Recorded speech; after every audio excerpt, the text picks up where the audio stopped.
यहाँ हम एक बार फिर से कुछ क्वेश्चंस के साथ प्रेजेंट हैं।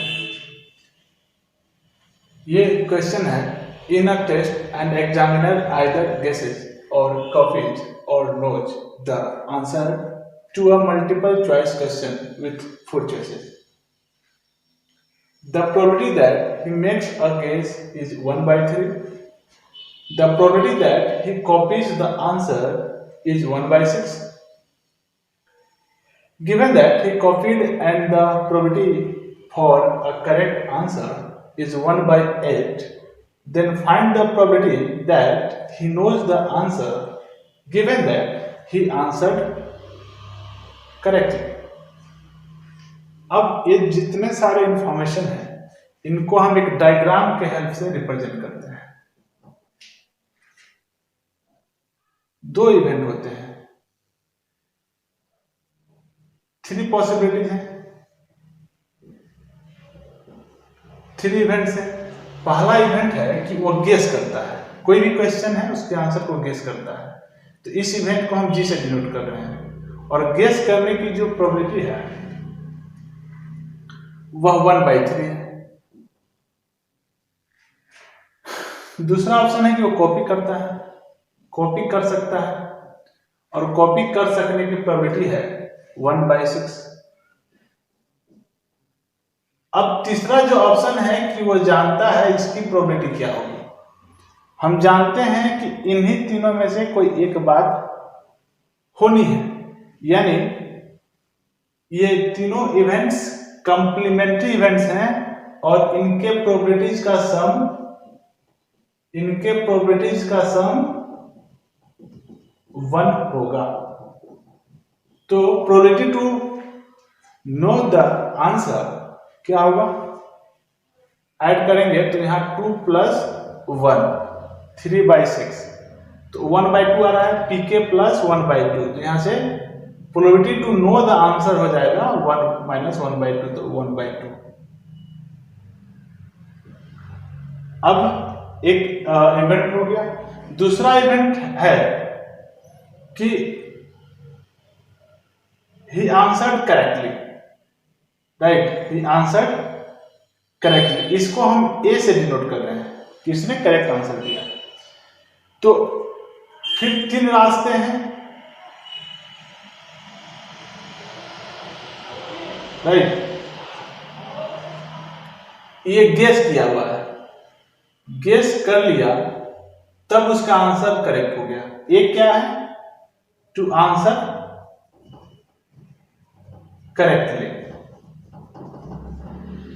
तो गेस किया हुआ है और करेक्ट आंसर दिया, इसकी प्रोबेबिलिटी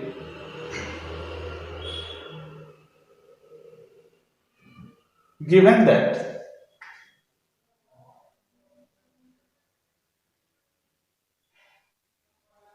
क्या होगी। अगर 4 ऑप्शन है उसमें कोई एग्जामिनर गेस करता है, कोई एग्जामिनर गेस करता है, तो क्या होगा सही आंसर आने की प्रोबेबिलिटी। 4 में कोई एक ही सही होगा ना, तो 1 by 4। कॉपी करता है तो करेक्ट आंसर आने की प्रोबेबिलिटी यहां दिया हुआ है 1 by 8। अगर वह जानता है आंसर, राइट, तो करेक्ट आंसर देने की प्रोबेबिलिटी क्या होगी। अगर जानता है तो वह करेक्ट आंसर ही देगा, तो उसकी प्रोबेबिलिटी 1 होगी, श्योर इवेंट हो जाएगा। अब हमें क्या बताना है, हमें बताना है he knows the answer given that he answered correctly। उसने करेक्ट आंसर दिया है, उसने जो बाद में इवेंट होता है, right, given that he answered correctly, he knows the answer। तो हमें बताना है knows the answer, ये pk by a। जो बाद में इवेंट होता है उसको हम वर्टिकल लाइन के बाद लिखते हैं, right. Given that he answered correctly, तो you have to tell the probability that he knows the answer। तो यहां पर हम बेस थ्योरम अप्लाई करते हैं। बेस थ्योरम से क्या होता है?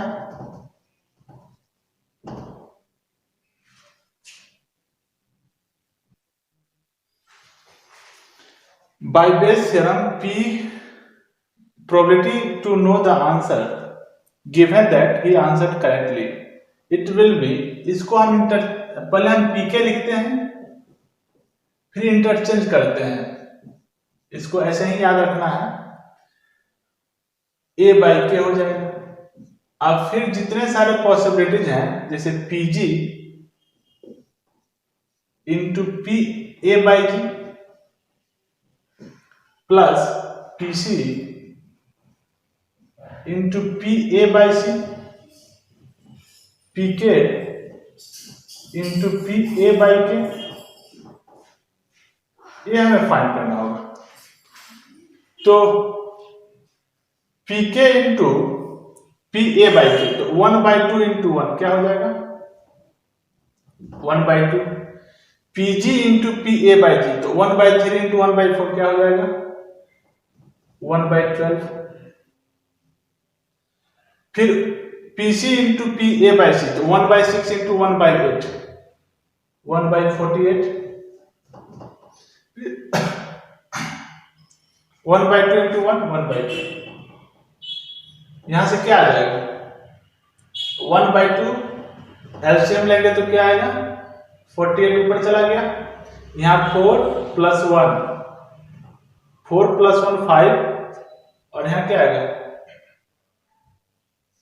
24। तो 24 + 5 क्या हो गया? 29। अब एक कटेगा तो क्या होगा? 24/29, यही हमारा आंसर हो गया, 24/29।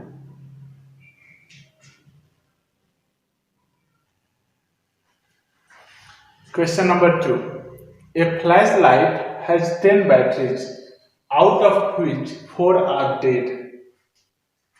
If 3 batteries are selected without replacement and tested, find the probability that all 3 are dead.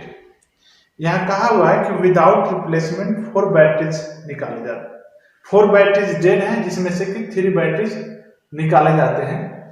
तो इन तीनों को डेड होने की क्या प्रोबेबिलिटी है? तो हम सीधे भी कर सकते हैं, required probability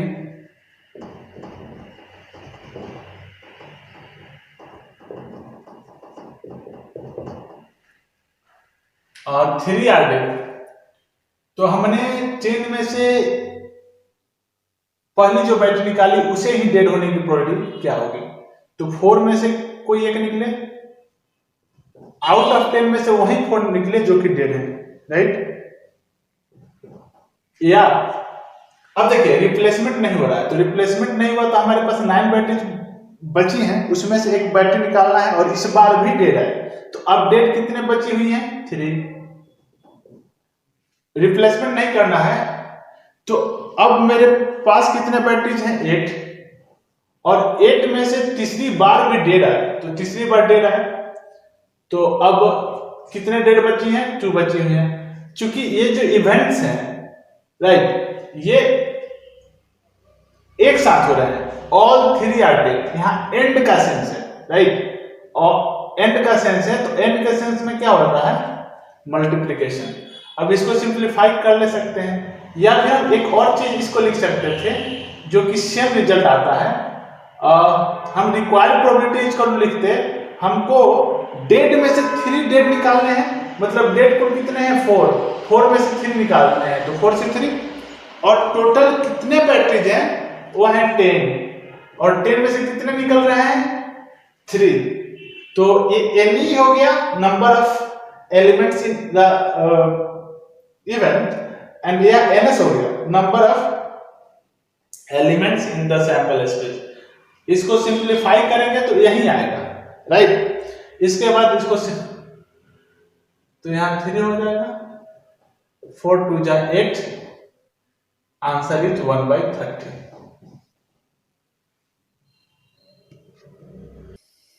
This is question number 3. Let f g from R to R be two functions defined as F X is equal to mod X plus X and G X is equal to mod X minus X for all X in the set of real numbers, then f(g(x) for x is less than 0 is option A 0, option B 4x, option C minus 4x, option D 2x। तो हम यहाँ f(g(x) लेते हैं, x is less than 0 है, तो f(g(x) को हम क्या लिखते हैं? इसको हम लिखते हैं f(g(x), राइट, और gx क्या है यहाँ? Mod x minus x, right. अब यहां x क्या है? लेस देन 0, तो मॉड x का वैल्यू क्या होगा? Minus x, since x is negative, right, since x is negative. अब यहां में क्या मिला? f minus 2x। अब यहां जो माइनस 2x है इसका वैल्यू बताना है, तो हम इसको क्या लिखेंगे?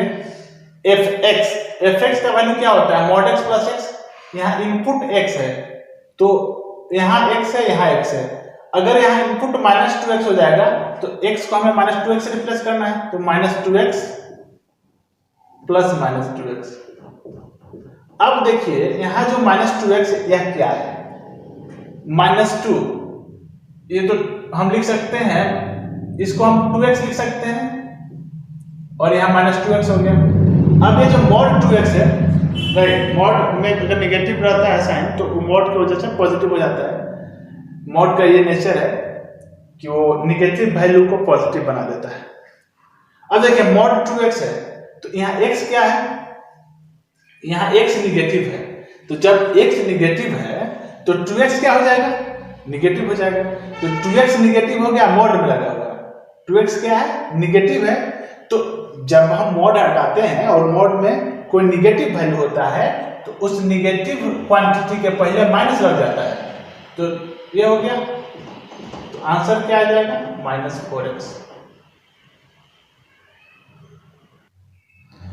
तो यहाँ इस एक्सप्रेशन का वैल्यू बताना है। देखिए कॉम्पिटिटिव एग्जाम्स में हमें समय का भी ध्यान रखना होता है, कम समय पे सटीक और सही आंसर हम दें। तो यहाँ हम अगर फॉर्म हमें याद आ रहा है तब तो ये आसानी से हो जाएगा। जैसे अगर हम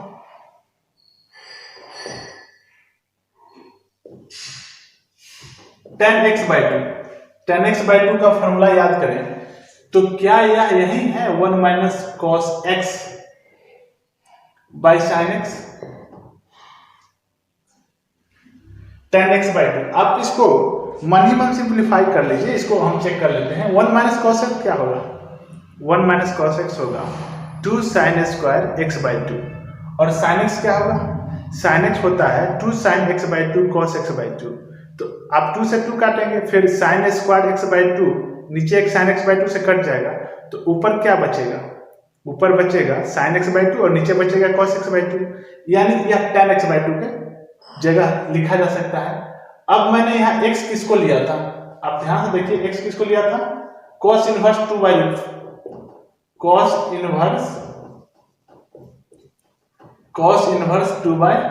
5, और यह साइन हो गया x के जगह cos इनवर्स 2 बाई रूट 5।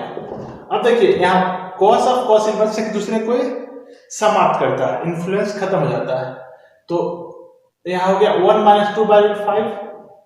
अब इसे इवेलुएट करना है, यहाँ cos इनवर्स है, हम इसे अगर साइन इनवर्स में बदल दें तो साइन इनवर्स में क्या होगा? देखिए cos इनवर्स में ये ऊपर में क्या रहता है?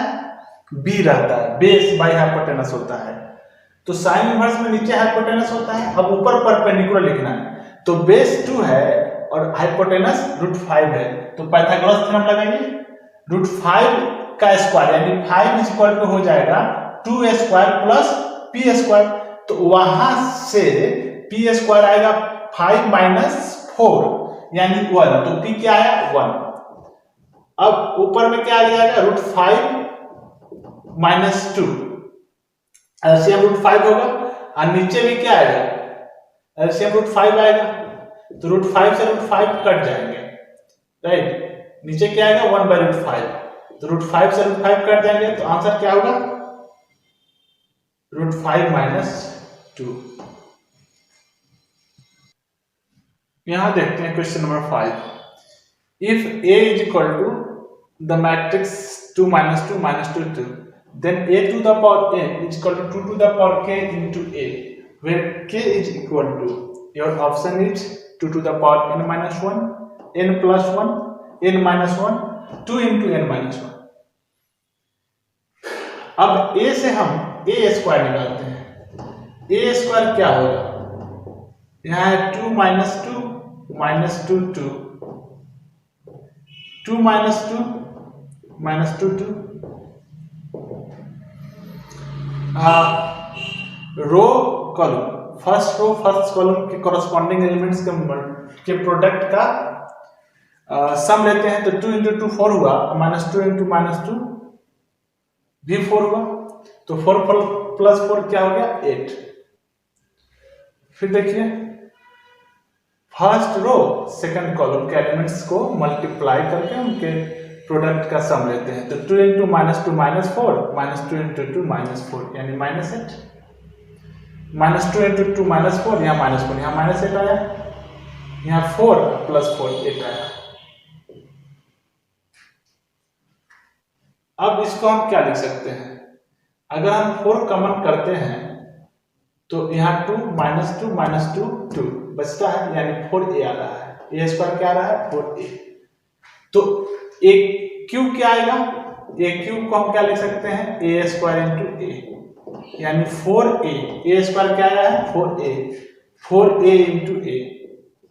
तो यहां से 4a स्क्वायर आया, a स्क्वायर को क्या लिखेंगे, a स्क्वायर को लिखेंगे 4a, तो क्या आ गया 16a। तो a क्यूब क्या आ रहा है 16a, 16a यानी 4 स्क्वायर। एक तो और निकालते हैं a to the power 4, a to the power 4 क्या होगा a cube × a, a cube क्या आया है, a क्यूब आया है 16a, तो 16a × a, तो यहां से क्या आया 16a स्क्वायर, और a स्क्वायर क्या आया है, a स्क्वायर है 4a, तो क्या आया 64a, यानी 4 क्यूब a। देखिए तो कोई रिलेशन बन रहा है, यहां पावर 2 है, a का पावर 2 है, तो यहां 4 का पावर क्या आया 2 - 1, 4 to the power 1 आया। यहां पावर 3 है, तो हम क्या इसको लिख सकते हैं 3 - 1। उसी तरह इसको हम क्या लिख सकते हैं, पावर 4 है, यहाँ 4 का पावर 3 आया है, तो 4 to the power 4 - 1, और सबके साथ a लगा हुआ है, राइट। तो on this pattern we can say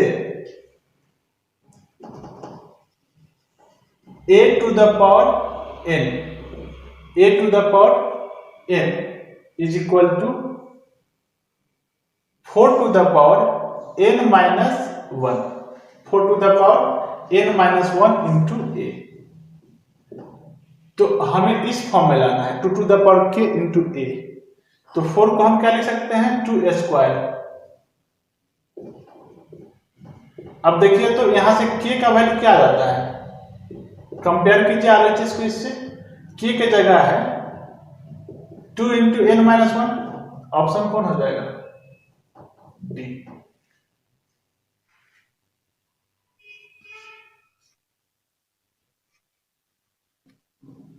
देखिए क्वेश्चन नंबर 6 है, if fx is equal to modulus of cos x minus sin x then find f dash π/6, first derivative of f at π/6। तो अगर हम इस मॉडुलस की बात करें, mod cos x minus sin x, जब भी हमें फंक्शन मॉड में दिया होता है तो हम देखते हैं कि वह कहां पर 0 होता है। तो बेटर होगा कि हम ग्राफ खींचें।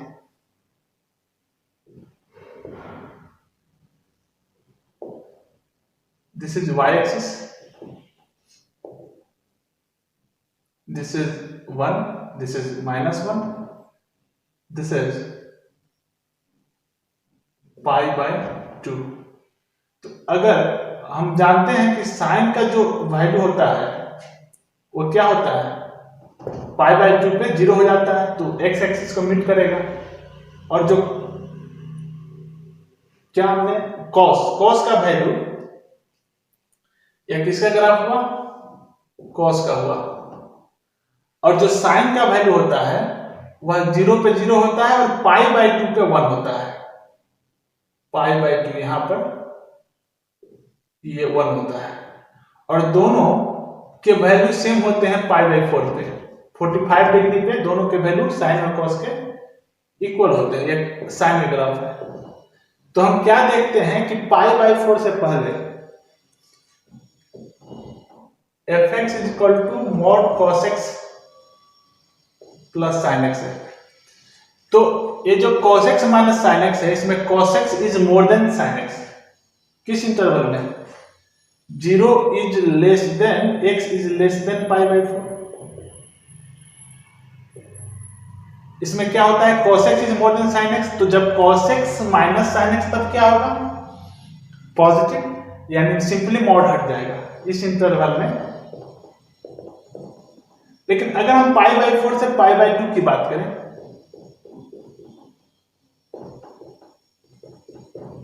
तो इसमें क्या होता है, साइन ऊपर चला गया, यानी साइन जो है यह हाइट किसी भी पॉइंट पे π/4 के बाद किसी भी पॉइंट पे आप लीजिएगा तो जो हाइट साइन के लिए आएगा उससे कम हाइट कॉस के लिए आएगा। इसका मतलब cos is lesser than sine, और ऐसे में डिफरेंस निगेटिव आएगा। cos x minus sin x minus में आएगा। अब अगर मॉड हटाते हैं तो माइनस से मल्टीप्लाई करना होगा। तो cos x minus sin x को माइनस से मल्टीप्लाई करेंगे तो क्या आएगा, sin x minus cos x। अब हमें क्या निकालना है, f डैश। इसको डिफरेंशिएट करते हैं तो f डैश x क्या आता है, cos x का dc minus sin x minus cos x। 0 is less than x is less then और इक्वल टू π/4। अब इसी में ना π/6 है, बोलिए x π/6 यानी 180/6 30 डिग्री, π/4 45 डिग्री। तो x इसी इंटरवल में है जो हमें निकालना है। तो हम निकाल ले सकते हैं f dash π/6 is equal to minus sine, इसमें पुट करना होगा माइनस cos π/6। साइन π/6 इसका वैल्यू होता है 1/2 और cos π/6 का वैल्यू क्या होता है, √3/2। तो क्या आ जाएगा,